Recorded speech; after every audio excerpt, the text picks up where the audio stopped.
Railway ते Shyam YouTube channel पर आप सभी लोगों का स्वागत है। आज के इस वीडियो के माध्यम से मैं आप सभी लोगों के लिए यूपीएसआई भर्ती परीक्षा 2025 को ध्यान में रखते हुए जो हमारी मूल विधि की यूथ पब्लिकेशन के द्वारा 51 राउंड की जो बुक लॉन्च की गई थी उस सीरीज बुक को मैं आपको कंप्लीट करा रहा हूँ।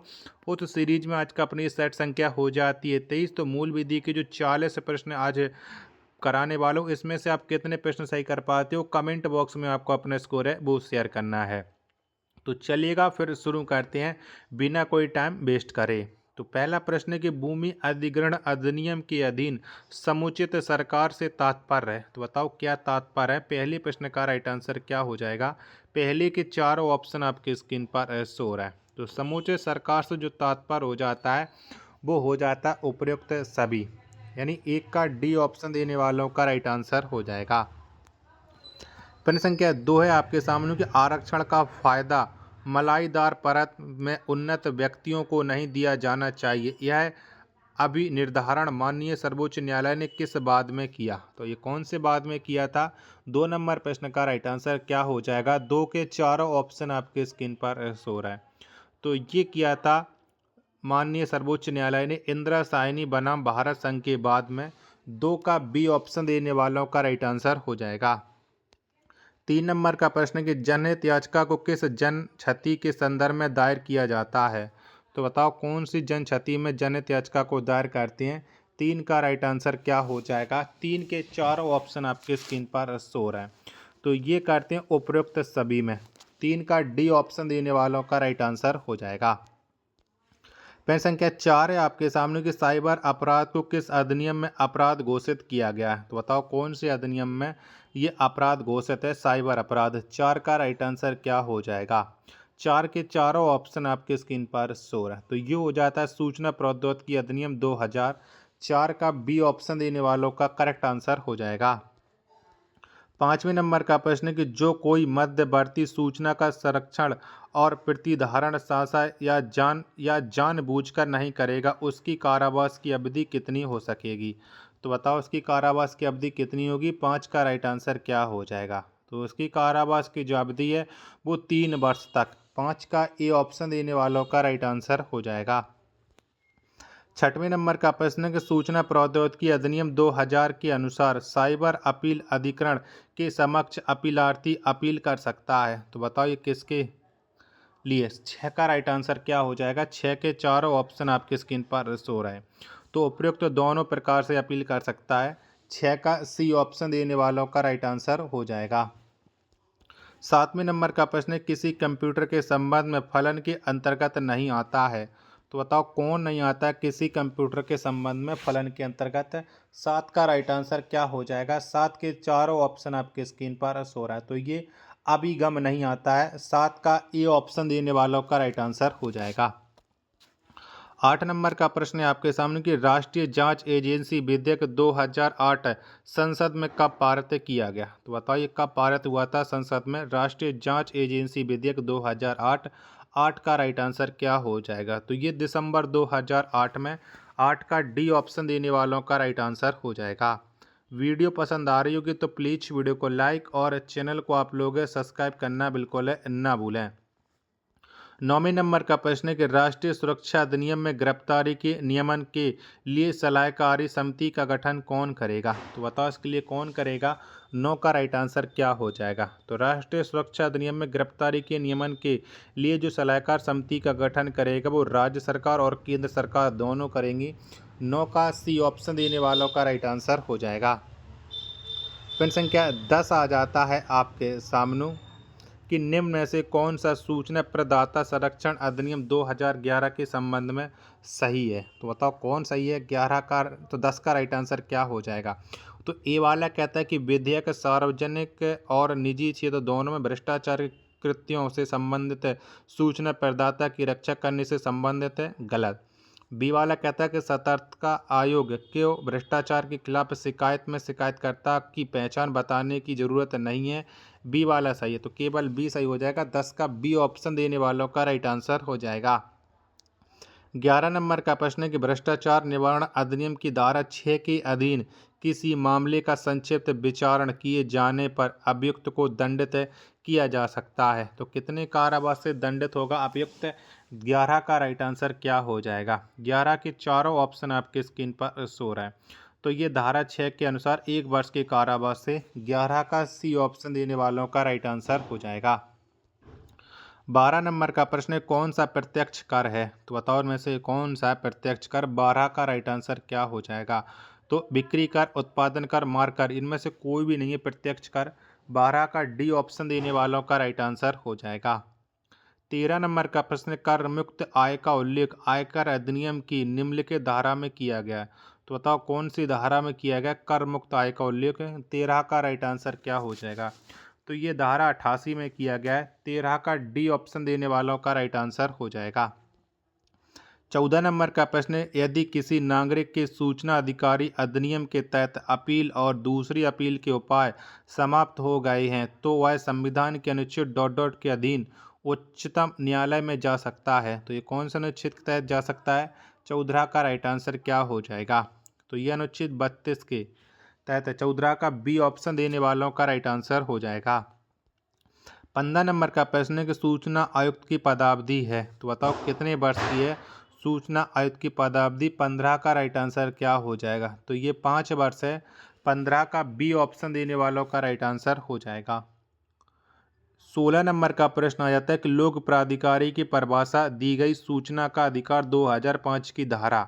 तो बताओ कौन सी धारा में लोक प्राधिकारी की परिभाषा दी गई है? 16 का राइट आंसर क्या हो जाएगा? 16 के चारों ऑप्शन आपके स्क्रीन पर शो रहे हैं। तो ये हो जाएगा धारा 2 के एच में। 16 का सी ऑप्शन देने वालों का राइट आंसर हो जाएगा। वीडियो पसंद आ रही होगी तो प्लीज़ वीडियो को लाइक और चैनल को आप लोग सब्सक्राइब करना बिल्कुल ना भूलें। 17 नंबर का प्रश्न कि संविधान के किस अनुच्छेद के अनुसार राज्य द्वारा पारित ऐसी सभी विधियां अवैध एवं असंवैधानिक होंगी जो संविधान के भाग 3 में प्रदत्त अधिकारों को किसी भी भांति कम करती हैं या छीनती हैं? तो ये कौन से अनुच्छेद के अनुसार हो जाएंगी? 17 का राइट आंसर क्या हो जाएगा? तो ये हो जाएगा अनुच्छेद 13। 17 का सी ऑप्शन देने वालों का राइट आंसर हो जाएगा। वीडियो पसंद आ रही होगी तो प्लीज़ वीडियो को अपने दोस्तों के पास ज़रूर शेयर कर दीजिएगा।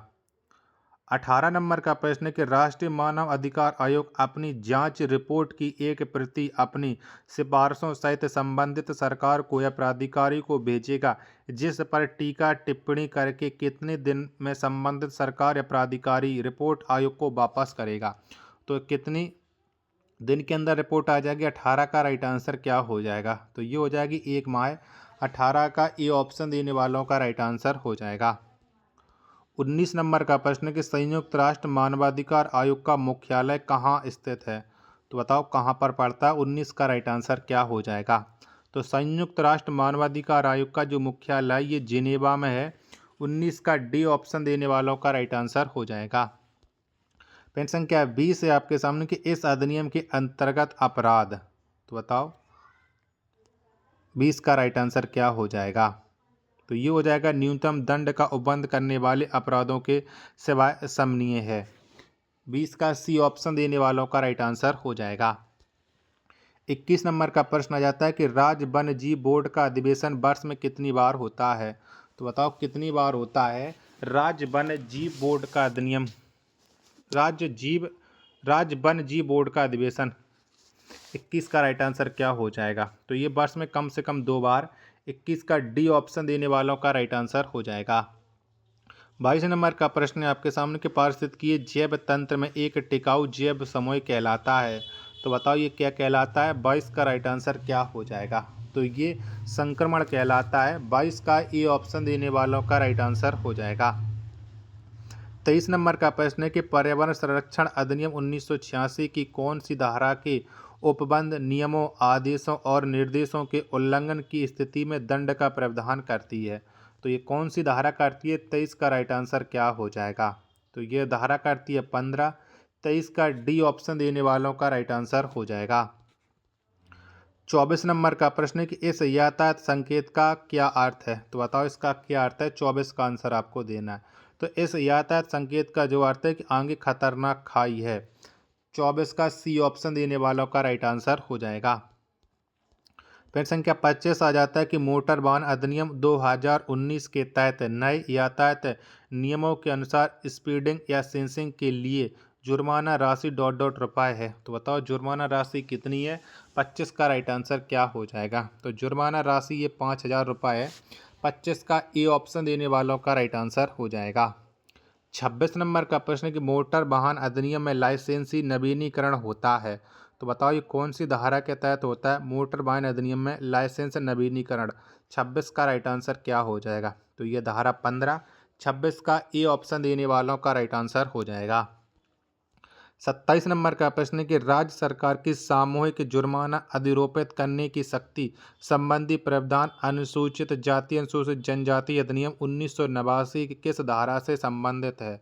तो बताओ इसका संबंध कौन सी धारा से हो जाएगा। 27 का राइट आंसर आपको बताना है। तो इसका संबंध हो जाता है धारा 16 में। 27 का बी ऑप्शन देने वालों का राइट आंसर हो जाएगा। फिर संख्या 28 से आपके सामने किशोर न्याय अधिनियम 2015 की किस धारा में बालक न्यायालय की शक्तियों का वर्णन है। तो ये कौन सी धारा में है बालक न्यायालय की शक्तियों का वर्णन। 28 का आंसर आपको बताना है। 28 के मैं ऑप्शन दिखा देता हूँ जिसके बाद आप लोग इस प्रश्न का राइट आंसर है डिसाइड कर सकते हो। तो 28 के चारों ऑप्शन आपकी स्क्रीन पर ये रहे। तो ये हो जाता है धारा 19 है। 28 का ए ऑप्शन देने वालों का राइट आंसर हो जाएगा। 29 नंबर का प्रश्न घरेलू हिंसा अधिनियम के अंतर्गत सुरक्षा आदेश होता है। तो बताओ कैसा आदेश होता है। 29 का राइट आंसर आपको देना है। तो घरेलू हिंसा अधिनियम के अंतर्गत जो सुरक्षा आदेश होता है इस आदेश को दिया जाता है मजिस्ट्रेट द्वारा पारित आदेश है। 29 का ए ऑप्शन देने वालों का राइट आंसर हो जाएगा। 30 नंबर का प्रश्न पैतृकता का निर्धारण का पता किसके द्वारा होता है। तो बताओ किसके द्वारा होता है। तो पैतृकता का निर्धारण का जो पता वो डीएनए के द्वारा होता है। 30 का डी ऑप्शन देने वालों का राइट आंसर हो जाएगा। 31 नंबर का प्रश्न कि दंड प्रक्रिया संहिता 1973 में कितनी धाराएं हैं। तो बताओ कितनी धाराएं हैं। 31 का राइट आंसर क्या हो जाएगा। तो दंड प्रक्रिया संहिता 1973 में जो धाराएं हैं वो धाराएं हो जाती हैं 484। 31 का सी ऑप्शन देने वालों का राइट आंसर हो जाएगा। 32 नंबर का प्रश्न केंद्रीय मंत्रिमंडल ने 19 जुलाई 2012 को एक प्रस्ताव में बलात्कार शब्द के बजाय किस शब्द के इस्तेमाल की अनुमति दी है। तो बताओ कौन से शब्द की अनुमति दी है। 32 का आंसर आपको देना। तो ये यौन अपराध की। 32 का बी ऑप्शन देने वालों का राइट आंसर हो जाएगा। 33 नंबर का प्रश्न है कि जानबूझकर अपराध करने के लिए किसी व्यक्ति की मदद करने के कार्य को डॉट डॉट कहा जाता है। तो बताओ इसे क्या कहते हैं। 33 का आंसर आपको बताना है। तो जानबूझकर अपराध करने के लिए किसी व्यक्ति की मदद करने के कार्य को दुष्प्रेरण कहा जाता है। 33 का डी ऑप्शन देने वालों का राइट आंसर हो जाएगा। 34 नंबर का प्रश्न है कि यदि किसी व्यक्ति का कृत्य सामान्य अपवाद के अंतर्गत आता है तो उसे कितना दंड दिया जा सकता है। तो बताओ उसे कितना दंड देते हैं। 34 का राइट आंसर क्या हो जाएगा। 34 के चारों ऑप्शन आपके स्क्रीन पर शो है। तो उसे कोई दंड नहीं। 34 का ए ऑप्शन देने वालों का राइट आंसर हो जाएगा। 35 नंबर का प्रश्न कि निम्नलिखित में किस सिद्धांत में अपराधी को ज्ञान रहता है कि यदि वह विधि का उल्लंघन करेगा तो उसे दंडित किया जाएगा। तो बताओ कौन सा सिद्धांत हो जाएगा। 35 का आंसर आपको देना। तो ये हो जाएगा भय पारतिकारी सिद्धांत है। 35 का ए ऑप्शन देने वालों का राइट आंसर हो जाएगा। 36 नंबर का प्रश्न है आपके सामने कि भारतीय साक्ष्य अधिनियम 2023 में लोक दस्तावेज को परिभाषित किया गया है। तो ये कौन सी धारा में परिभाषित किया गया भारतीय साक्ष्य अधिनियम की।